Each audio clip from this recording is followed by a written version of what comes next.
Oh, a FOF, huh? Man, is that FOF tempting, guys, but today I think we're gonna take it easy for once. I left you guys with a community message on YouTube and a message in my Discord server asking you to leave any questions you might have for me, because I realized in creating all of this content, I still have yet to give you guys the opportunity to know pretty much anything about me. I just want this to be an opportunity for me to interact directly with you guys. So what we're gonna do is a little fishing and a Q&A session. The question is, what kind of fishing do we want to do? I was thinking maybe some wreckers, if we can find a shipwreck somewhere. I'm pretty sure they're one of the kinds of fish that I haven't really caught yet. Oh, I'm a little behind on the hunter's call stuff apparently. I still kind of want to fish for wreckers though, so if we can find a shipwreck, then I'm absolutely down for that, but otherwise we're just gonna be fishing, I guess. We should absolutely get a bait crate because I am not about that digging life. Let's also grab a storage crate. That way we have something to put all of the fish in. All right, we have a bait crate, a storage crate. Now to just sail around, maybe find some seagulls somewhere that'll have a shipwreck. Do the Merchant Alliance voyages count as sunken ships for wreckers? Do you guys know? I'm actually not sure. Ooh, you know what we could do is we could go to the Devil's Roar. We're pretty close. Yeah, I say we do that. That way we can look for sunken ships on the way, maybe get some devilfish. We've got a lot of opportunities over there, I feel like. Ooh, we've got some seagulls off the left. Let's see what that is. Come on, don't be a barrel spawn. Give me that sunken ship. Yes, let's go, guys. Awesome, this is perfect. All right, well, I think we need some earthworms for these guys. And other than that, we are good to go. So let's get to the first question. First question from Discord is, what's your real name? So my real name is Chris, technically shorthand for Christopher, but Christopher is just too much of a mouthful, so I tell everybody to call me Chris. Is this a wrecker? I think it's a wrecker, right? They have the little light thing on the head. Look at that. It's a beautiful fish right there, boys. Next question, also from Discord. What's your favorite part about being a YouTuber? It's kind of funny being asked that question because I definitely don't feel like one. In fact, I don't think I'm gonna be able to rightfully call myself one until I'm at about 50,000 subscribers. It's gonna feel a little more legitimate by then, but right now, I don't know. I like the creativity and freedom that comes with creating videos on YouTube. My day job is very structured and probably lacks in the creativity I would like it to have. So being able to do this with you guys and share these videos with you really, it satisfies the creative needs that don't get met in my day-to-day job. Next question is, what was your first session like on Sea of Thieves? Oh my God. So my first session in Sea of Thieves was pre-pandemic. I ended up picking up the game at the time because I joined a Discord server that one of my IRL friends managed, and a few of them were just starting to get into Sea of Thieves. Getting this game was a way for us to get to know each other a little bit better and just spend some time together. And I vividly remember that first session. We spawned at Golden Sands, and I walked out of the tavern and was just like, holy crap, this game is beautiful. And I remember one of my favorite moments from that voyage was sailing to our very first island. And when we got there, the little island banner popped up on the bottom and the music started playing. And I was just like, oh, this game knows what good sound design is, you know? I remember being just absolutely mesmerized with this world. It was unlike anything I'd ever tried before because prior to that moment, I was very into the competitive gaming scene. I played a lot of League of Legends, TFT, Overwatch, Apex Legends, and just here came this random pirate game that I was fully enjoying because the world felt so fleshed out and it was just so mystical and magical, and I don't know. There was this weird sense of like wonder and mystery and everything with it.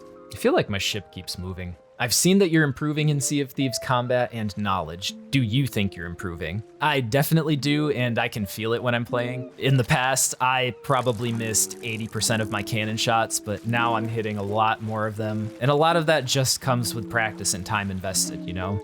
Being a solo slooper, I've kind of crippled myself a little in the way of combat because as a solo, we're always at a disadvantage in PvP. So I've always kind of just snuck around and hid in the shadows rather than engaging in fights. But now that I've been doing some practice with Phantom Fleet voyages just to get used to the cannon aim and just taking more PvP fights in general, I think I've definitely gotten a lot better at it. But in the weirdest way, Sea of Thieves is one of those games where I actually don't care to be good at it. I play Sea of Thieves for the relaxing atmosphere and the adventure and things like that. I don't really play it for the PvP aspect. But yes, I do think I'm getting better. Practice definitely makes perfect. So if anybody out there is struggling with PvP and getting good at it as a solo, just start taking fights. One of the great things now is we have the Hourglass PvP mode too. You don't need to actually go search out people in the game world to go fight. You can just queue up for Hourglass and get some quick fights in and practice that way. Next question. Are there any games outside of SOT and ARC you want to make videos for? The short answer is yes. The long answer is I don't know which ones yet. I'm a little hesitant in saying it because I think there's this perception that creators go to Minecraft when they don't know what else to do. I think having a series on the side about Minecraft could be kind of cool to watch because I'm probably one of the few people in the world who haven't played Minecraft all that much. I have like an hour of gameplay in it. I know how to make stuff out of wood and stone, but that's about as far as my knowledge goes, and I know the game has come a long way since it first began. So I think in a similar fashion to how I did things with ARC, it could be kind of cool seeing somebody learn about this game from the ground up in today's time, which isn't something you get the chance to see too often. I've also considered making videos for a game called Rust, which some of you probably know about. The general idea is you wake up naked on an island with a bunch of other players, and before the server resets again in another week or two, you're all trying to collect resources, build a really big base with lots of defenses, and craft weapons and things like that so you can fight against each other. And kind of the ultimate goal is to raid other people's bases and steal their loot for yourself. It's a really cool game that I haven't found something even close to yet, and you have some really fun and hilarious interactions with people in that game. It has kind of a toxic community with people talking smack the whole time while they're playing, but that's also part of the fun in a weird way. So yeah, I don't know. I've considered Minecraft, I've considered Rust. I'll probably continue to make things on horror games every once in a while just because they're fun to play and it gives me a little bit of a different thing to make. If I start making videos on other games, I'll probably work them in slowly, just with a video here and there every now and then to see how things are going and if there's any interest. Why do you run solo most of the time? If I'm gonna be completely honest, it's because I'm a pretty shy person.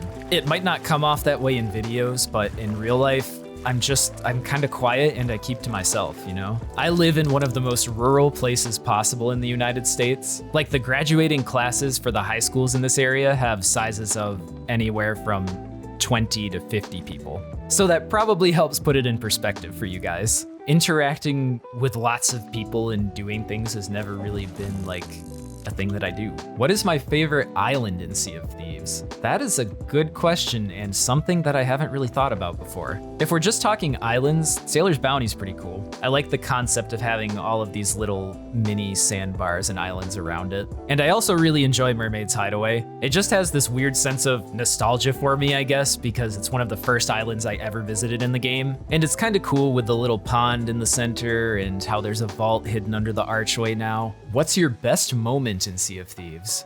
One of my favorite moments in Sea of Thieves came from a video that actually never saw the light of day. I got partway through it, but there were just so many issues with the audio and the clarity wasn't very good, so I didn't bother publishing it. But basically, it was an open crew session from about half a year ago. We had a very young kid on our team, probably, if I had to guess by his voice, he was probably 12. And it was like his third time playing. He had no money. He didn't really know how to play the game. And it was me, this kid, and one other player. The other player was very experienced like me as well. So we took this kid on a massive run. I think before he had like less than 10,000 gold to his name. And at the end of the run, I think we made something like 450,000 gold. And the kid was just like so endearing and adorable, and he was making up a song about how much gold we would have after we sold all the loot. Moments like that where you can make a good memory for somebody in the game is like my favorite thing to do. It's kind of sad to say, but people take games way too seriously nowadays. They stress over the little things. They end up treating each other like crap in them. And I think we often forget that kids play these games as well. So I like being able to create good memories and good moments for other people. Those are some of my favorite moments when I make a good moment for somebody else.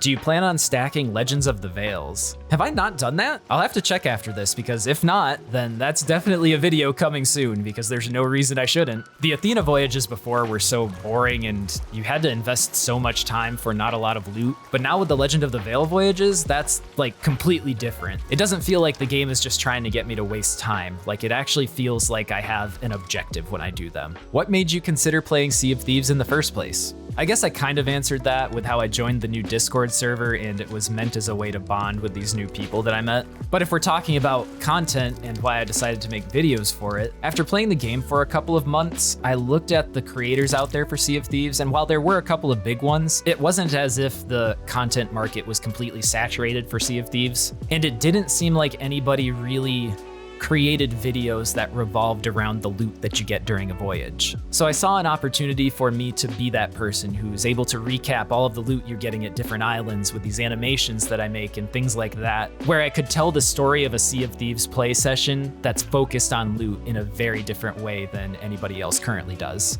Do you have a pet? I have 4. I have 2 cats and 2 dogs, the most recent additions being the 2 dogs. Or maybe they're still puppies now, I don't really know. They're like 6 or 7 months old. They're both golden retrievers from the same litter. They are an absolute handful, let me tell you. But they are extremely adorable, so they make up for it. What made you start YouTube? This is a very loaded question with a lot of backstory. So during college, I had a side gig working for an MMO news platform. Technically 2 brands that were called MMO Huts and On RPG. And I started as someone who did a lot of editing on their website and things like that. But then I expressed an interest in doing some YouTube videos for them. I ended up getting acquainted with the video team. I made a couple of videos on their channel that were received really well. And I kind of found a little bit of a passion for creating videos in that moment. Later down the line, pre-pandemic, I found myself living in Las Vegas, running an esports company for a much larger company. And one of the main parts of that company was the YouTube channel that we had that was fairly successful. But then when the pandemic hit, there were rumors that Las Vegas was going to completely shut down the city. They weren't going to allow any traffic in or out, no matter what. So that got very scary very quickly because there was no telling what supplies would be available. The city didn't really have a plan for how to tackle the pandemic.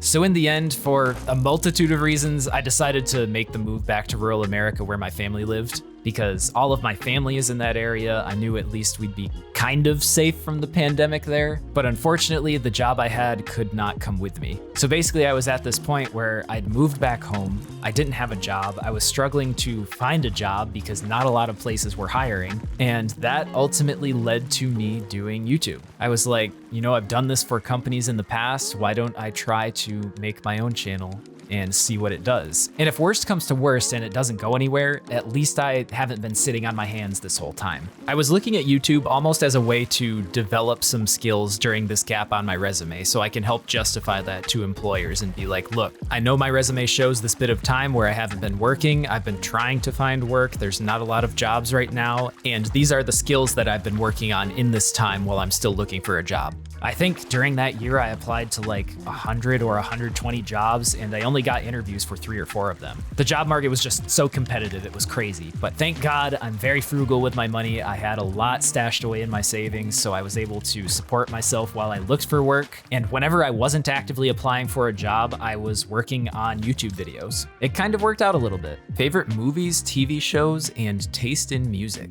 Honestly, I don't watch a lot of TV shows. I generally don't have the time between work and YouTube, and any of my spare time outside of those 2 things usually goes to spending time outside or being active and going on runs and things like that. I try to get away from my computer as much as possible when time allows. I guess if there's anything I watch a lot of right now, it's anime. One of my favorite animes is this one called Plastic Memories. It's not a perfect anime by any means, but it brings up a lot of interesting points, and it ultimately kind of questions if we're able to develop an artificial intelligence that might as well be human. Are the memories that it makes valid? Does it matter? Is it what we would consider to be an actual life? And it packages all of that up into a really cutesy, romantic kind of way, and I'm a real sucker for the romantics. In terms of music, I kind of listen to everything aside from country. Coming from a very rural hometown, I've listened to enough country for a lifetime already. I guess most recently I've been on kind of an indie pop kick. There's this guy called Novo Amor who makes these really just beautiful songs. I love listening to him while I'm hiking. I listen to a lot of Chelsea Cutler. A lot of Chelsea Cutler. There's this guy named Mello that I listen to who does Korean hip hop. Someone kind of similar as Keshi, I listen to him. A little bit of Post Malone every now and then is nice. I'm kind of all over the place when it comes to music, but I'll drop some links in the description for you guys. We are gonna tackle these one at a time, I think. What is your favorite curse? Probably the Shores of Gold curse, which is one I'm probably never going to have. I don't really have the ambition to play the same Tall Tales over and over and over to go get that. But I like that it's a little less fantastical and magical looking than the other curses, where it doesn't have as much of the glowing aspects to it. It's just, it looks very realistic for what it is. Favorite fish? I mean, I really like the Wreckers, which I'm fishing up now. I also kind of like how the Plentafins look too. Favorite ship set? I really like the Boreal Aurora set that came from, I don't know if it was season 1 or 2. I'm very into like cool color schemes, so the greens and the blues and the purples, and that kind of has it all. Do I side with the Pirate Lord or Flameheart? Pirate Lord all the way because my supplies ain't dwindling. What are your top 3 games you play currently and your top 3 games of all time that have had an impact on you? Top 3 games I play currently, if we're just talking playtime maybe, very obviously Sea of Thieves. I play a lot of Overwatch as well because that's something my friends and I have a common interest in. Competitively in Overwatch, I'm diamond ranked in tank and DPS and Master's Healing. So it's safe to say I've got a few hours under my belt in that game.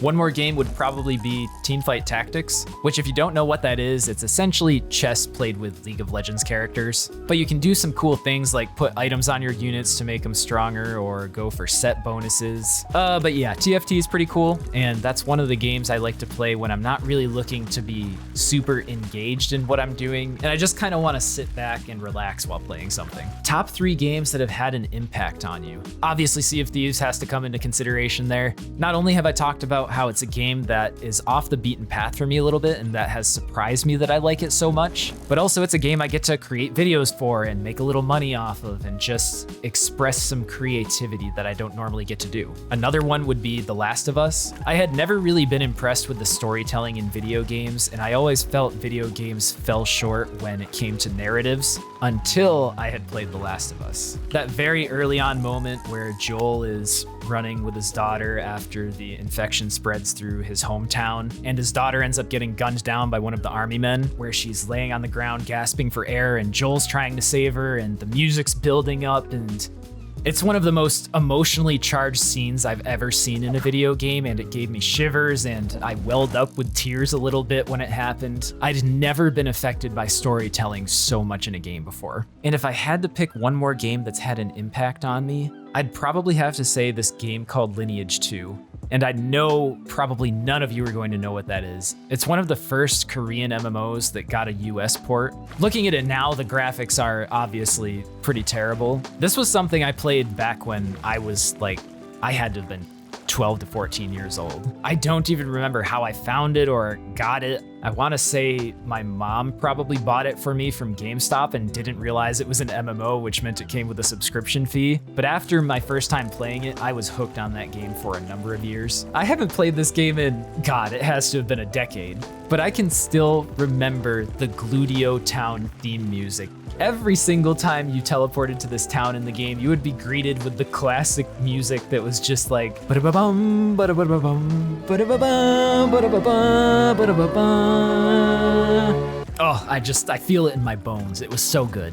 Where do I see myself a year from now from the YouTube perspective, and what other opportunities might you be interested in for your future endeavors? If I really buckle down and work hard, I could see myself at about 20,000 subscribers by then. I'd like to be realistic with my goals and then hopefully surprise myself by achieving past them, but I think a very realistic goal for me, if I work hard, could be 20,000 subscribers. What other opportunities might I be interested in? I definitely would like to expand to other games at some point, and I would love your guys' feedback on what other things you play or what you might want to see me play. That would definitely help me make those kinds of decisions when they come. I want to get to the point where I can do things on a little more of a general basis and make entertaining videos about lots of different concepts, or at the very least, lots of different games. But that's only going to come from even more hard work on my end. I think not only do I have to learn how to make better videos and tell stories in a more entertaining way, but I think I've also got to work on my personality a little bit more by being more candid and relatable in my recordings. How long do you spend on each video, and do you have an editor for them? Is it a part-time hobby, a passion, or a career you are pursuing? How long do I spend on each video? It kind of depends. It used to take me a long time, but I've gotten better at editing. I've found some smart ways to save myself time in the process. So all in all, if we're counting doing the actual playing of the game and the editing and everything afterwards, each video probably takes somewhere around 16 hours of work, and I do not have an editor. I make all of my videos from start to finish completely by myself. And like a lot of other creators, I am completely self-taught in all of the programs that I use. So I hope if any of you that are watching this are considering starting your own YouTube channel and making your own videos, that knowing that I'm self-taught in all of these things gives you the confidence to give it a try yourself. It takes a lot of practice, it takes a lot of hard work, it's not just going to come to you overnight, but if you put in the time and the effort, you can make it happen. Is it a part-time hobby, a passion, or a career you are pursuing? It's a little bit of all of those things, if I'm being honest. It's not like I'm making a whole lot off of it right now. Truthfully, when you look at the hours I invest into it, it's way less than minimum wage. I would love for it to become a career at some point. I think the freedom of getting to do things how you want and being your own boss really resonates with me. And I really like the creative aspects of it all. But like I said earlier, I know I need to reinvent myself, work on how I do things, and do a better job overall if that's ever gonna become a possibility. Favorite Pokemon? Oh no, this isn't good. I hate to admit it, but I don't really play Pokemon at all. I did way back in the day on the original Game Boy and the Game Boy Advance, but I don't think I've played something since the generation that was like Crystal and Gold. If I had to pick a favorite Pokemon from up to that point, because that's all I really know, Raikou was pretty cool. And I remember it being exceptionally hard to catch, so that just made me want it that much more. I think that was most of the questions you guys had for me, so let's go sell these fish and see what we end up with. Okay, can we just press F and sell all? No, we can't. We're gonna have to take them all out individually. We didn't make as much as I was expecting, but that's all right. Well, thank you guys for joining me on this fishing adventure. It was fun getting to talk to you in a more candid way that I don't normally do. Maybe we'll do some more of these in the future every once in a while, just to sit down and have a chat about things. I hope you enjoyed, and I'll catch up with you all soon.